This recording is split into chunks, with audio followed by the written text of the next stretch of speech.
कन्हैया कुमार जी। तो कन्हैया जी, पैरों में चलते चलते छाले वाले तो आपके भी पड़ गए हैं, दिख रहा है।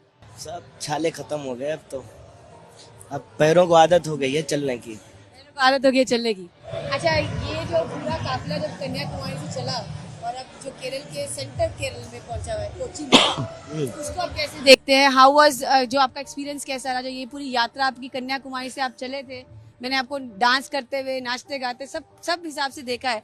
तो अब जो है यात्रा आपकी वो इस पड़ाव पे पहुंची है, आपको क्या कहना है? सबसे पहले तो केरल में तक जो यात्रा पहुंची, यात्रा रोज आगे बढ़ रही है। मेरे ख्याल से आज हम लोग 300 किलोमीटर कंप्लीट कर लेंगे। 300 किलोमीटर पूरा होने वाला है। और भारत जोड़ो यात्रा का जो मुख्य लक्ष्य है कि हमको किसी भी सूरत में जज्बातों को आपस में जोड़ करके रखना है। गांधी जी ने अपनी जान गंवाई और गांधी कहते थे कि, और आपको ये मालूम होना चाहिए कि गांधी जी की प्रार्थना सभा में सभी धर्म ग्रंथों की प्रार्थना होती थी। सभी धर्म ग्रंथों को पढ़ा जाता था। गीता भी पढ़ा जाता था, कुरान भी पढ़ा जाता था, बाइबल भी पढ़ा जाता था। हमारी देश की ताकत यही है कि हम अलग अलग जाति, भाषा, बोली, धर्म के लोग एक साथ मिल करके रहते हैं। आप देखिए कि भारत के क्रिकेट टीम की खासियत क्या है कि कोई नमाज पढ़ने वाला भी है और कोई पूजा करने वाला भी है। यही हमारी टीम की खासियत है ना। पाकिस्तान की टीम की तो ये खासियत नहीं है। तो ये जो हमारी विविधता है वो हमारी ताकत है, और विविधता हमेशा ताकत होती है। आपको अगर हम सुबह शाम कहें कि आप चावल खाइए, रोज सिर्फ चावल खाइए, तो आपको अच्छा लगेगा? कि आप चाहेंगे कि चावल के साथ दाल हो, कोई सब्जी हो, सब्जी भी अलग अलग तरह का हो, सलाद हो। तो विविधता हमेशा क्या करता है ना, वो चीज़ों को खूबसूरत बनाता है। एक रंग आपको रोज पहना है तो आपको अच्छा लगेगा? या एक ही रंग से जो है पूरे जो है घर को कलर कर दिया जाए, वो भी अच्छा नहीं लगता है। तो बहुरंगी जो इंद्रधनुष है वो सुंदर क्यों लगता है? क्योंकि उसमें कई रंग होते हैं। कोई भी बगीचा जो है वो खूबसूरत क्यों लगता है? उसमें अलग अलग तरह के फूल होते हैं। हम देख रहे हैं कि जानबूझ करके ये नफरत की भाषा बोली जा रही है ताकि हमारे बुनियादी सवाल जो है वो गायब कर दिए जाए। क्या है बुनियादी सवाल? लोगों की सामान खरीदने की शक्ति कम हो रही है और भाजपा की विधायक खरीदने की शक्ति बढ़ती जा रही है। लोग जो हैं, आम लोग, वो गरीब हो रहे हैं और देश के एक व्यक्ति जो है दुनिया के सबसे बड़े अमीर बनते जा रहे हैं। ये क्या झोल है? ये झोल पे लोगों की नजर ना जाए, इसीलिए नफरत की भाषा बोली जा रही है। हम लोग तमाम तरह की कोशिश कर रहे थे, ट्विटर से बात रख रहे थे, फेसबुक से बात रख रहे थे, मीडिया में जाकर के बात रख रहे थे, लेकिन ये एहसास होने लगा कि आम लोगों तक हमारी बात जो है, हमारी सच्चाई और ईमानदारी नहीं पहुंच रही है। आम लोगों तक यही बात पहुंच रही है जो भाजपा पहुंचाती है। भाजपा पहुंचा रही है कि गांधी जी ने जो है देश का बंटवारा करा दिया, ये भाजपा पहुंचा रही है। हकीकत क्या है? गांधी जी को जान गंवानी पड़ी उस नफरत के चलते। 2 अक्टूबर को जाकर के माला भी चढ़ा आते हैं, दफ्तर में जो है गांधी की फोटो भी लगा लेते हैं और जो है फिर गोडसे वाली राजनीति करते हैं।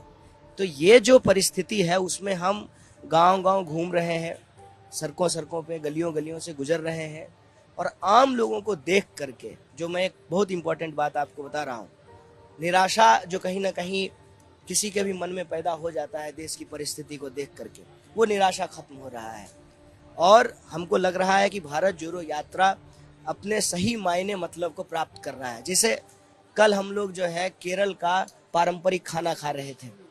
बिहार के लोग थे, यूपी के लोग थे, पंजाब के लोग थे, दिल्ली के लोग थे, हरियाणा के लोग थे, अलग अलग राज्य के लोग जो है खाना खा रहे हैं। भोजन से भोजन जुड़ रहा है, भूख से भूख का एहसास जुड़ रहा है, संस्कृति से संस्कृति जुड़ रही है, मान्यता से मान्यता जुड़ रही है, पुराण से पुराण जुड़ रहा है, आचार से विचार जुड़ रहा है। तो ये जो भारत जोड़ो का मुख्य लक्ष्य है कि हमको किसी भी सूरत में तंत्र को लोक पर हावी नहीं होने देना है, वो उस लक्ष्य को भारत जोड़ो यात्रा पूरा कर रहा है। 300 किलोमीटर हम पूरा किए हैं। यूं ही कदम कदम बढ़ाएंगे और मंजिल को पालेंगे। एक बात बताइए, आपके एक और सह यात्री हैं बहुत हाई प्रोफाइल, राहुल गांधी जी, उनको आप कैसे देखते हैं? कि राहुल गांधी एज अ यात्री कैसे आप देखते हैं? नहीं, देखिए वो हाई प्रोफाइल यात्री के तौर पे बिल्कुल भी नहीं है। सिक्योरिटी के हिसाब से? सिक्योरिटी के हिसाब से तो देखिए वो तो उस इंसान के हाथ में नहीं है ना। किसी के भी परिवार से अगर दो हाई प्रधान प्रोफाइल तो है ही है, कांग्रेस के इतने टॉलेस्ट लीडर हैं, लेकिन जो बात मैं पूछना थी बेसिकली है कि यात्री राहुल गांधी आपको कैसे लगे? यात्री के तौर पे वो बिल्कुल हाई प्रोफाइल नहीं है, ये बात जान लीजिए।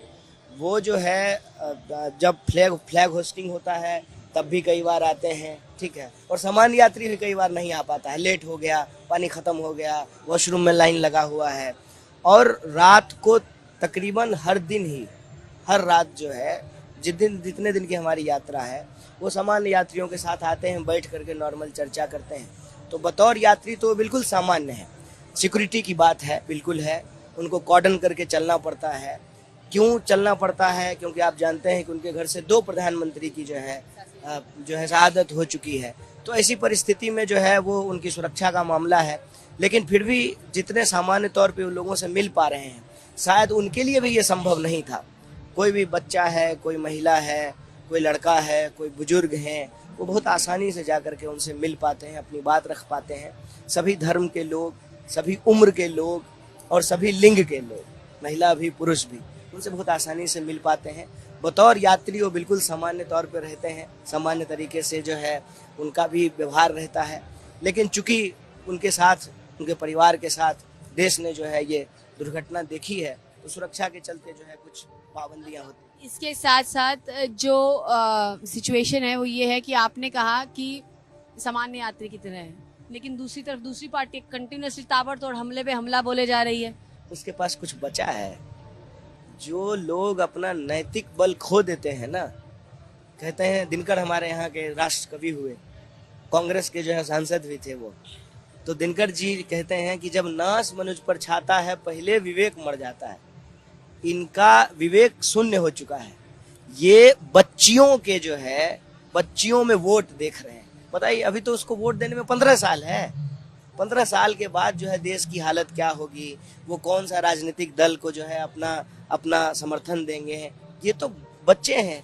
बच्चों के लिए क्या है? भारत जोड़ो यात्रा एक मेला है, लोग हैं, गाने बज रहे हैं, अलग अलग तरह के लोग हैं, तो उनके लिए जो है एक उल्लास का विषय है। उनके लिए इसमें कोई वोट का और राजनीति का लेना देना नहीं है। लेकिन वो बच्चों में भी जो है वोट का हिसाब लगा रहे हैं। तो ये तो प्रचंड मूर्ख लोग हैं।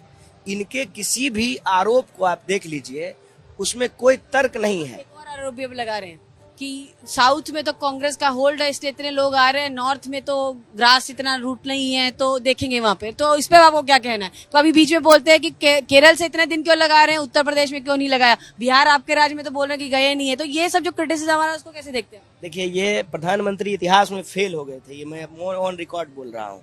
अब बीजेपी को दम है ना, तो मेरे ऊपर मानहानि का केस करे। दावा करता हूँ बिहारी आदमी हो, इतिहास में फेल है। इनका भूगोल भी खराब है। आप जब दक्षिण से उत्तर की यात्रा करेंगे तो बिहार कैसे आएगा?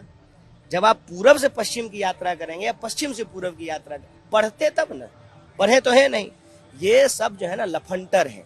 अपने कॉलेज के दिनों में गेट के बाहर जो है ना ये लड़की छेड़ते होंगे।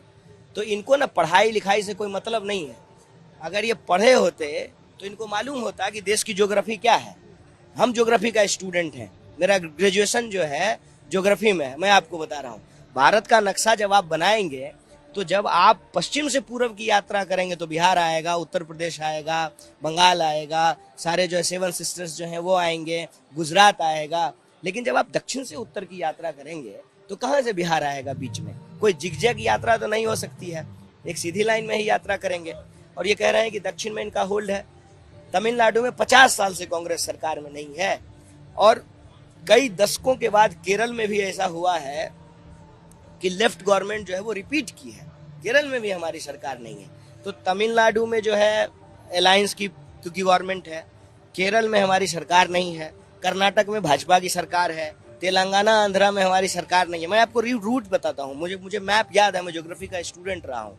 उसके बाद महाराष्ट्र में भाजपा की सरकार है, उसके बाद मध्य प्रदेश में बीजेपी की सरकार है, उसके बाद जो है आपको उत्तर प्रदेश में भाजपा की सरकार है, उसके बाद दिल्ली में आम आदमी पार्टी की सरकार है, उसके बाद हरियाणा में भाजपा की सरकार है, उसके बाद पंजाब में जो है आम आदमी पार्टी की सरकार है, और JNK में तो चुनाव ही नहीं हो रहा है। कहाँ कांग्रेस का स्टेट है? बीच में एक स्टेट आएगा, राजस्थान, जहाँ पे कांग्रेस की सरकार है। मुझे पूरा ज्योग्राफी, पूरा नक्शा याद है। पढ़ते लिखते नहीं है, इनको ज्ञान से कोई मतलब नहीं है। 2 क्वेश्चन लेती हूँ ऑर्गेनाइजेशन को लेके। सब लोग कह रहे हैं राहुल गांधी को कांग्रेस अध्यक्ष बनना चाहिए, आपको क्या कहना है? देखिए, मैं बार बार कह रहा हूँ, एक बार जब चुनाव की प्रक्रिया शुरू हो गई तो मैं वोटर हूँ, मैं अपना गुप्त मतदान करूंगा। ये सिर्फ ज्योग्राफी के और जो है मतलब हिस्ट्री इनकी बहुत बढ़िया नहीं है, ये इसको बोलते हैं कि बेस्ट डिबेटर भी है, क्योंकि ये अब कहते हैं मैं मेरे कार्ड ही नहीं खोलूंगा, नहीं, देखिए, एक बार नहीं जब क्या करूंगा मैं। पारदर्शी तरीके से चुनाव होना चाहिए, इसीलिए जो है हम इस पे कोई मत नहीं रख रहे हैं। और हम कहते हैं कि देश के लिए भी ना ये बहुत इंपॉर्टेंट क्वेश्चन नहीं है, किसी दल का प्रेसिडेंट कौन होगा ये ज्यादा इम्पोर्टेंट सवाल है, कि हमारे आने वाले बच्चों का भविष्य क्या होगा, उसको नौकरी मिलेगी कि नहीं मिलेगी, महंगाई कम होगी कि नहीं होगी, महिलाओं की सुरक्षा सुनिश्चित होगी कि नहीं होगी, किसानों का जो है आमदनी दुगना होगा कि नहीं होगा, रुपए का जो है मूल्य बढ़ेगा कि नहीं बढ़ेगा, 8 लाख लोग देश छोड़ करके चले गए हैं, उनका क्या होगा, ये ज्यादा जरूरी सवाल है। इस सवाल में जानते हैं उलझाया क्यों जाता है, ताकि इस देश की राजनीति को ना WWF का मैच बना दिया जाए, 1 वर्सेस 1। ऐसा नहीं होता है। देश में 140 करोड़ लोग हैं, हर व्यक्ति का मत इम्पोर्टेंट है, भूख सबको लगती है, खाना सबको खरीदना है। इस सवाल को गुमराह करके इस सवाल को प्रोमिनेंट बना दिया कि कांग्रेस का अध्यक्ष कौन होगा। कांग्रेस अपना अध्यक्ष चुन लेगी, कांग्रेस के जो वोटर हैं वो वोट दे करके चुन लेंगे अपना अध्यक्ष। क्यों परेशान हो रहे हैं लोग बिना मतलब का? लास्ट क्वेश्चन है, आपने तो कह दिया WWF का मैच है, यहाँ पे थरूर साहब केरल से तैयारी कर रहे हैं, वहाँ पे सुनने में गहलोत साहब भी आ सकते हैं, वैसे वो कल पहुंच रहे हैं एक बार फिर से राहुल गांधी जी को मनाने के लिए, लेकिन खबर ये भी है कि वो उन्होंने कल हिंट ड्रॉप किया कि शायद दिल्ली जाना हो सकता है। तो आप ये कैसे देखते हैं, कांग्रेस का आपका सबका कहना है कि इंटरनल डेमोक्रेसी, बाकी तो बताएं। देखिए, as far as party president election का जो बात है, उसमें कॉन्स्टिट्यूशन के हिसाब से कोई भी चुनाव लड़ सकता है। थरूर साहब भी लड़े और किसी को लड़ना है और भी लोग लड़े, उसमें क्या दिक्कत है? अब उन जो है लोगों को दिक्कत ये है कि और कहीं तो चुनाव हो नहीं रहा है, कांग्रेस पार्टी के चुनाव को डिलेजिटिमेट कैसे किया जाए। ठीक है, अपना इंटरनल मैटर है, जिसको भी चुनाव लड़ना है लोग लड़ेंगे, जिसको वोट देना होगा लोग वोट दे करके अपने मत से जो है चुन लेगा, उसमें कोई ज्यादा मुश्किल तो है नहीं। तो इसको बोला क्यों दी जाता है कि देखिए क्या है ना कि आप ऐसे ही अपने जीवन में खुश रहिए, तो कुछ लोग परेशान हो जाएंगे कि भाई ये क्यों खुश है। ठीक है, और तो कहीं कोई डेमोक्रेसी है नहीं। अब कांग्रेस पार्टी में चुनाव होता है तो उसको कैसे ये डिलेजिटिमेट किया जाए कि कांग्रेस पार्टी, अरे ये सब फालतू बात है, कोई चुनाव नहीं होता है, ये सब कहने की बातें हैं। तो कहने की बातें हैं तो इस पर वक्त क्यों बर्बाद कर रहे हैं हम लोग? जिसको चुनाव लड़ना होगा लड़ लेगा, जिसको जीतना होगा जीत जाएगा, जिसको हारना होगा हार जाएगा। फेस जो है वो राहुल गांधी, फेस जो है इस देश के अंदर जो करोड़ों कांग्रेस के कार्यकर्ता हैं वो सब फेस है। जब आप चाय की दुकान पे कांग्रेस पार्टी का पक्ष लेकर के लड़ते हैं तो आप कांग्रेस पार्टी के फेस नहीं है। जब आप व्हाट्सएप ग्रुप में अपने स्कूल के दोस्तों से कांग्रेस पार्टी का पक्ष लेकर के लड़ते हैं तो आप फेस नहीं है। आप सोशल मीडिया पे जब बहस करते हैं तो आप फेस नहीं है। ट्रेन में, बस में, खेत में, खलिहान में, दफ्तरों में जब आप पक्ष रख ले करके बोलते हैं तो आप फेस नहीं है। आप ही अपने कुलीग से जो है ना बात कीजिएगा तो आप ही को कांग्रेसी कहना शुरू हो जाएगा।